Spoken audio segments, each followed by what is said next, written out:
Have you ever imagined you could trust at first sight? I mean, what could I say? The most inexplicable feels right.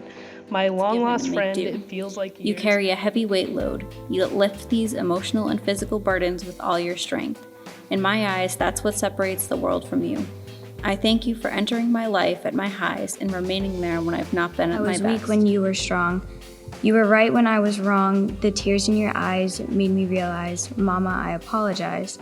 Plymouth Public Library, Quincy College, and Plymouth County Sheriff's Department has been collaborating together over the last couple of years to bring great literature to the inmates in the prison and then come over here to the library. So this is always just an amazing collaboration, and today was no exception. Once again, the students were fantastic. They are always going in there nervous, not knowing what to expect. They're almost afraid even. They don't know who these people are that they're going to be encountering.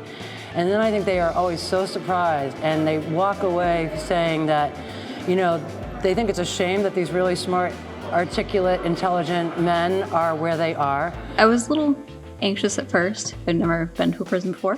I wasn't expecting much, but the prisoners there are actually very intelligent, and they had a lot to say. It's really great and interesting to see how the inmates can relate to some of the issues that we struggle with as human beings and just put it into poetry. And it's just, every time I walk away, I'm just blown away in how much talent these guys have. A couple of them had them memorized, and like they're very real, like they were very genuine, very raw. And it like kind of hits you like more than you would think. Like it was very eye-opening and crazy to like see how they really felt and like what they were really thinking, and it was very enjoyable. I kind of liked it. Go against all odds when the times are hard. Please just pray for me. Ready to die any moment if it means my seeds could live free. Forgive me, but if I die, don't forget me. Ready to die for my own sins if it brings me peace. Pray for me.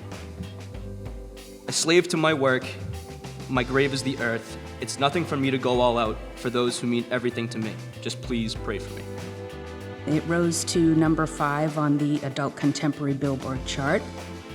And this song came to mind because I had heard you study Tangled Up in Blue by Dolan, which happens to be one of my favorite songs. She lit a burner on the stove and offered me a pipe. I thought you'd never say hello, she said. You look like the silent type. Then she opened up a book of poems and handed it to me, written by an Italian poet from the 13th century. And every one of them words rang true and glowed like burning coal, poured off of every page like it was written in my soul, from me to you, tangled up in blue. I think this collaboration is so great because students and inmates both get so much out of it. Inmates get to see people who they never get to see otherwise, and they get to share some of their deepest, darkest things with them that they wouldn't feel comfortable sharing with their other inmates. And I think that just takes a huge load off their shoulders, and I think that makes them realize I can talk about my feelings, I can talk about things that are important to me and not worry about being judged for it.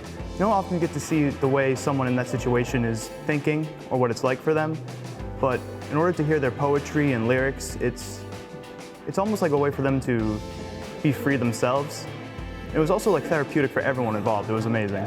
Poems that he's converted into songs from Elizabeth Bishop, this one, but also Emily Dickinson, Anne Sexton. The art of losing isn't too hard to master.